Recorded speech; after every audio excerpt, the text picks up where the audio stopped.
आज का ये वीडियो जो है क्लास 9th का मैथ है जो कि एनसीईआरटी बुक से लिया गया है। ठीक है, और एक्सरसाइज है 12.2 और क्वेश्चन नंबर हम 3 बताने जा रहे हैं। इससे पहले हम आप लोग को जो है 2 और 1 बता चुके हैं। अगर नहीं देखे हैं तो इस वीडियो के डिस्क्रिप्शन बॉक्स में आप लिंक डाल दिए हैं, वहां से भी आप क्वेश्चन नंबर 1 और 2 को देख सकते हैं। ठीक है, तो सबसे पहले हम क्वेश्चन को पढ़ लेते हैं। क्वेश्चन में क्या कह रहा है, राधा ने एक रंगीन कागज से एक हवाई जहाज का चित्र बनाया गया। ठीक है, क्या कर रहा है, राधा ने एक रंगीन कागज से जो है एक हवाई जहाज का चित्र बनाया गया है, जैसा कि आकृति 12.15 में दिखाया गया है। जैसा कि यहाँ चित्र जो देख रहे हैं ये एरोप्लेन का है, हवाई जहाज का फिगर है ये। तो कह रहा है इसमें प्रयोग किए गए कागज का कुल क्षेत्रफल ज्ञात करना है। ठीक है, तो इस फिगर में जो जो आकृति बना हुआ है उस आकृति को निकालते हुए हमको कुल क्षेत्रफल का जो है कुल क्षेत्रफल निकालना है। ठीक है, तो सबसे पहले हम ये देख लेते हैं कि फिगर आप प्रश्न का देख लीजिए किस तरह का फिगर है। ये आपके प्रश्न में जो है इस तरह का फिगर दिया गया है, और इसको हल करने के लिए भी कुछ करना है, तो उसको भी हम आपको दिखाते हैं। देखिए हम कैसे हल करेंगे इसको। तो अब आइए देखते हैं कि इस फिगर में क्या क्या दिया हुआ है और क्या क्या निकालना है। तो सबसे पहले ये देख रहे हैं कि ऊपर वाला जो आकृति दिया गया है ये एक, इस आकृति में आपको जो है समद्वि बाहु त्रिभुज का क्षेत्रफल निकालना है। ठीक है, किसका निकालना है, समद्वि बाहु त्रिभुज का क्षेत्रफल निकालना है। और आकृति 2 से देख रहे हैं, ये जो हमारा आकृति बना हुआ है ये आयत है, तो इसमें हम आयत का क्षेत्रफल निकालेंगे। ठीक है, और ये जो दोनों तरफ पंख देख रहे हैं ये कौन सा पंख है, ये समकोण त्रिभुज है। कौन सा है, समकोण त्रिभुज। यहाँ देख रहे हैं 2 समकोण त्रिभुज बन रहा है, तो दोनों को हम एक साथ निकालेंगे। तो सबसे पहले हम क्या करेंगे, और एक नीचे भी बन रहा है, ये जो त्रिभुज बन रहा है समबाहु त्रिभुज बन रहा है। मतलब समबाहु त्रिभुज का मतलब होता है तीनों भुजा समान, जिसके तीनों भुजा समान होते हैं वो तो समबाहु त्रिभुज कहलाते हैं। तो ये हमारा नीचे वाला भाग जो है ये समबाहु त्रिभुज को दर्शाता है। ठीक है, तो हम इसमें समबाहु त्रिभुज का क्षेत्रफल निकालेंगे।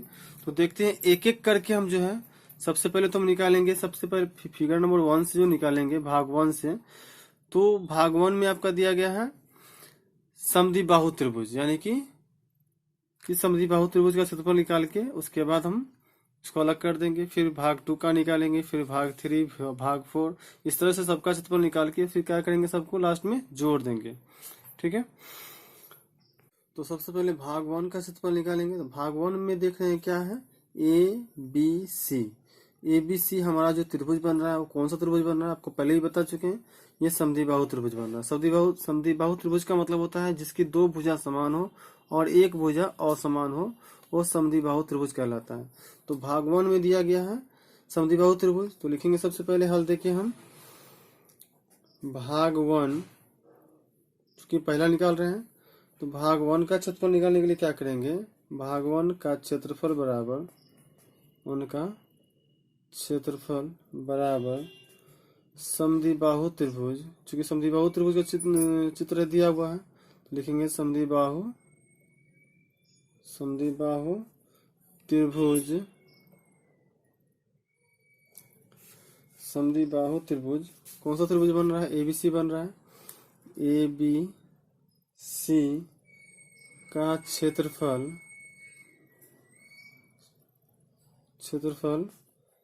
जिसकी भुजाएं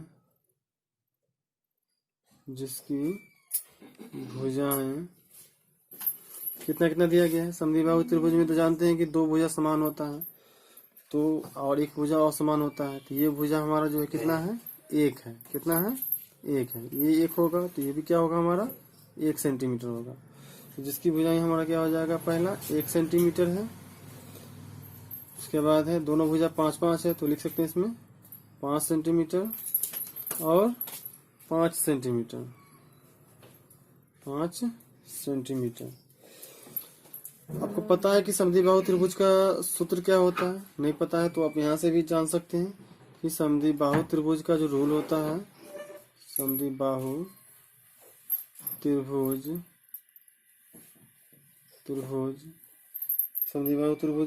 का जो क्षेत्रफल होता है उसका रूल होता है रूट अंडर, सबसे पहले लिखेंगे इसका सूत्र होता है 1/4 into b into root under 4 A square minus B square. तो इस रूल का मतलब समझते हैं।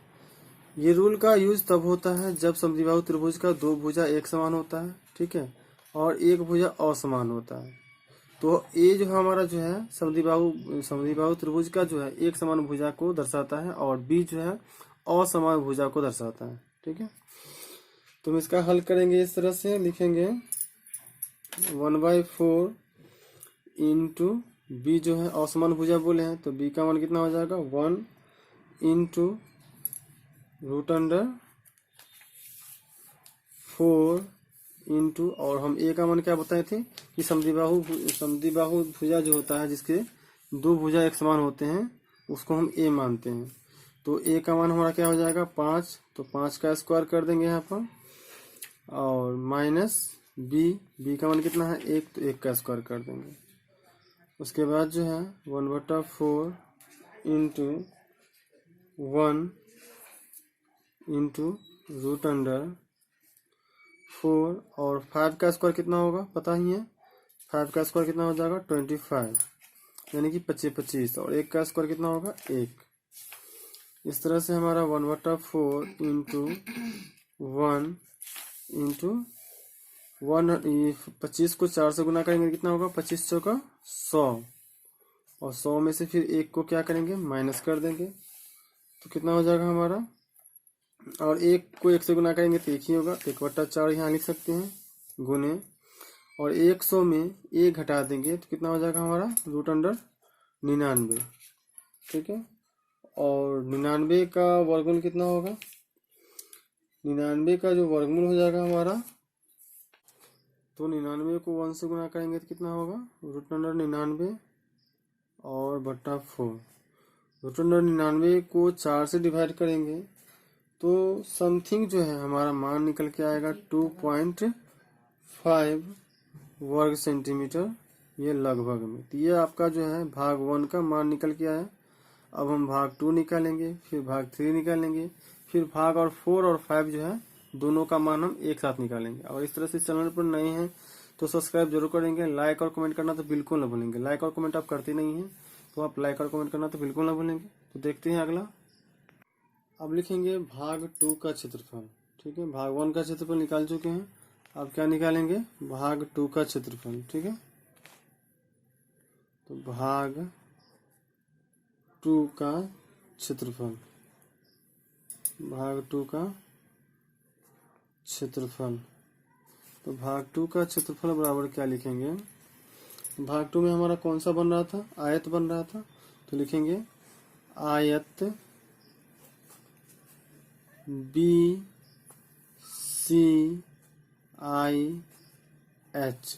ठीक है। आयत जो बन रहा था वो जो आकार था हमारा BCIH का था, लिखेंगे का क्षेत्रफल, BCIH का क्षेत्रफल। तो हम जानते हैं कि आयत का क्षेत्रफल क्या होता है, लंबाई गुने चौड़ाई, ठीक है। आपको पता है कि आयत का क्षेत्रफल का रूल होता है लंबाई गुने चौड़ाई। तो लंबाई जो है इसमें दिया गया है हमारा 6.5 इंटू चौड़ाई दिया गया है इसमें हमारा 1, फिर दोनों का मल्टीप्लाई करेंगे तो कितना हो जाएगा हमारा 6.5 ही होगा, क्योंकि 1 से किसी भी संख्या को गुना करते तो उसका मान में कोई परिवर्तन नहीं होता है। तो आयत का क्षेत्रफल का मान कितना निकल गया हमारा 6.5 वर्ग सेंटीमीटर।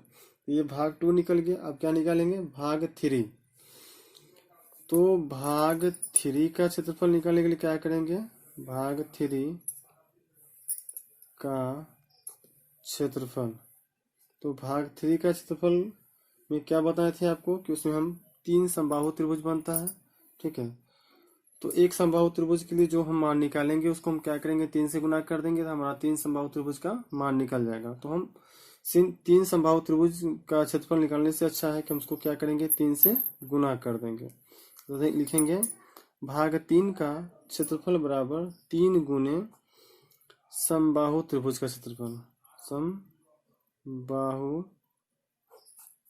त्रिभुज का क्षेत्रफल, त्रिभुज का क्षेत्रफल जिसकी भुजा जिसकी भुजा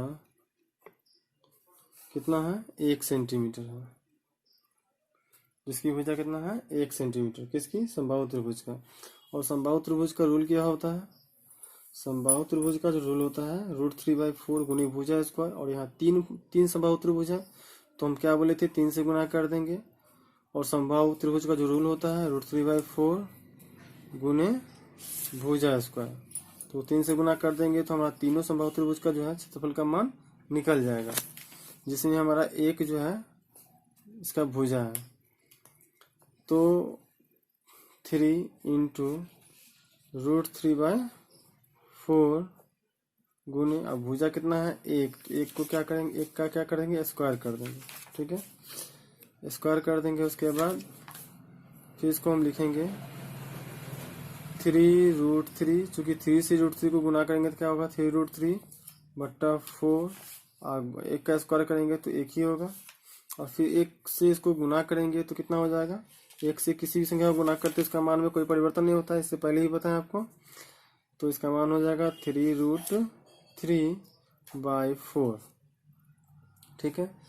तो यहाँ जो √3 का जो मान दिया गया है, √3 का अगर हम इसका वर्गमूल निकालते हैं तो 3 तो रूट के बाहर है और ये कुछ है रूट के अंदर है 3, तो √3 का जो मान होता है हमारा 1.732, ठीक है, 1.732 होता है, ठीक है।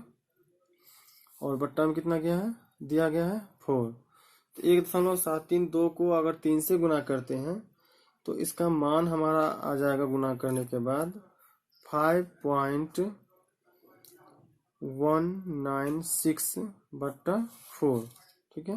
कितना आ जाएगा 1.32 को अगर 3 से मल्टीप्लाई करते हैं तो मल्टीप्लाई करने के बाद हमारा जो मान आएगा वो आएगा हमारा 5.196/4। यहाँ जो 4 जो दिया गया नीचे में, इसी 4 से क्या करेंगे इसमें डिवाइड करेंगे। तो डिवाइड करने के बाद हमारा जो मान निकल के आएगा, आप भी डिवाइड करके देख लीजिए, तो मान आएगा 1.299, ठीक है, वर्ग सेंटीमीटर। या इसको हम शॉर्ट फॉर्म में लिखना चाहें तो 1.3 वर्ग सेंटीमीटर लिख सकते हैं। क्यों लिख सकते हैं, जब पॉइंट के बाद तीसरा अंक या दूसरा अंक 5 या 5 से अधिक आता है तो उसके बदले हम एक अंक जो है उसके पहले वाले अंक में जोड़ देते हैं। तो यहाँ 9 है तो इसके बदले हम 1 मान के इस 2 में जोड़ देंगे तो कितना हो जाएगा 3, यानी इसको हम लिख सकते हैं 1.3। तो ये जो किसका क्षेत्रफल निकला भाग 3 का और समबाहु त्रिभुज का क्षेत्रफल निकला। अब निकालेंगे हम भाग 4 और भाग 5, चूंकि दोनों आकृति एक समान है तो हम दोनों को हम एक साथ निकाल सकते हैं, सिर्फ 2 से गुना कर देंगे तो दोनों का मान हाँ निकल जाएगा आसानी से। लिखेंगे अब भाग 4 एवं 5 का क्षेत्रफल, भाग 4 एवं 5 का क्षेत्रफल। तो भाग 4 और भाग 5 में कौन सा त्रिभुज दिया गया है, समबाहु त्रिभुज, समकोण त्रिभुज दिया गया है, ठीक है। कौन सा त्रिभुज दिया गया है, समकोण त्रिभुज। तो 2 ठो त्रिभुज एक समान है तो इसको हम क्या करेंगे 2 से गुना कर देंगे, तो दोनों त्रिभुज का मान हम एक साथ निकाल सकते हैं। 2 गुने त्रिभुज हमारा त्रिभुज का जो भाग है त्रिभुज EBD का क्षेत्रफल, ठीक है। और इसको 2 से गुना कर देंगे, दोनों त्रिभुज का मान आसानी से निकल जाएगा। और हम जानते हैं कि समकोण त्रिभुज का क्षेत्रफल का रूल क्या होता है, 1/2 गुने आधार गुने ऊंचाई होता है, ठीक है। और 2 त्रिभुज का मान निकालना है तो क्या करेंगे 2 से गुना कर देंगे, तो 2 गुने 1/2 गुने आधार गुने ऊंचाई, ठीक है। 2 गुने 1/2 गुने आधार गुने ऊंचाई। 2 क्यों लिखे, क्योंकि हमको 2 समकोण त्रिभुज का मान निकालना है, इसलिए हम 2 से गुना कर देंगे इसको। अब आते हैं 2 गुने 1/2 और आधार का मान कितना दिया गया है इसमें 6 है और ऊंचाई का मान दिया गया है इसमें 1.5, ठीक है। कितना दिया गया है 1.5। अब देखिए यहाँ इस 2 से इस 2 को क्या क्या करेंगे कट जाएगा हमारा, और फिर 1.5 को 6 से मल्टीप्लाई कर देंगे तो क्या हो जाएगा 9.0, और पॉइंट के बाद जीरो का कोई वैल्यू नहीं होता है, तो हम सिर्फ क्या लिखेंगे 9 वर्ग सेंटीमीटर। तो हमारा दोनों समकोण त्रिभुज का मान कितना निकल के आ गया 9 वर्ग सेंटीमीटर। तो इस तरह हमारा जो है भाग 1 से लेके भाग 5 तक का टोटल क्षेत्रफल निकाल लिए हैं। अब क्या करना है, सिर्फ इस सबको ऐड करना है। क्या करना है, ऐड करना है, तब तो हमारा पूरे कागज का क्षेत्रफल निकलेगा। तो लिखेंगे इसलिए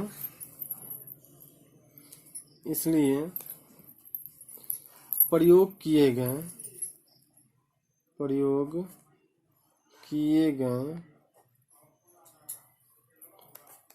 गए कागज का कुल क्षेत्रफल, प्रयोग किए गए कागज का कुल क्षेत्रफल।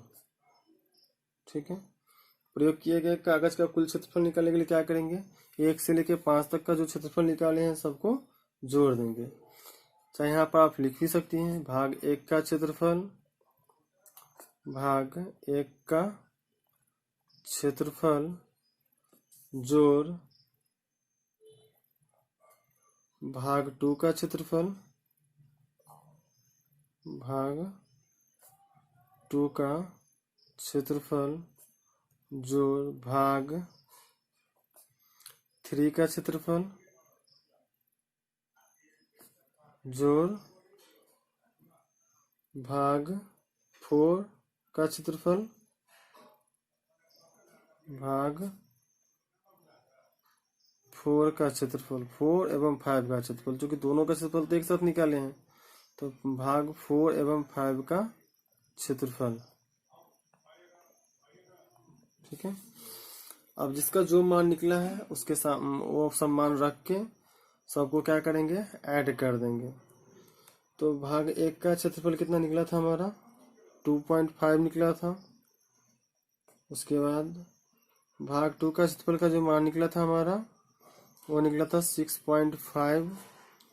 उसके बाद भाग 3 का क्षेत्रफल निकला था हमारा 1.3, और भाग 4 का क्षेत्रफल कितना निकला था 4 और 5 का क्षेत्रफल निकला था 9। तो सबको क्या करेंगे, ऐड कर देंगे, और ये हमारा क्षेत्रफल में है तो क्या हो जाएगा हमारा वर्ग सेंटीमीटर में हो जाएगा। सबको जोड़ने के बाद जो हमारा मान आएगा वो हो जाएगा हमारा 19.3 वर्ग सेंटीमीटर। इसका जो मान होगा हमारा लगभग में आएगा, क्योंकि सबका मान एक्यूरेट नहीं निकला है, तो इसका हम आंसर भी हम क्या कर देंगे, लगभग में कर देंगे। ठीक है, तो इस तरह से आपका जो है क्वेश्चन नंबर 3 कंप्लीट कर दिए हैं। अगर इस तरह से चैनल पर नए हैं तो सब्सक्राइब जरूर करेंगे, लाइक और कमेंट करना तो बिल्कुल न भूलेंगे। ठीक है, तो फिर मिलते हैं आपसे नेक्स्ट वीडियो के साथ, तब तक हमारी वीडियो को देखते रहें। और ये वीडियो कैसा लगा आप हमें कमेंट करके जरूर बताएंगे। ठीक है, तो फिर मिलते हैं आपसे नेक्स्ट क्वेश्चन में, क्वेश्चन नंबर 4 लेके। थैंक यू मेरी वीडियो को देखने के लिए।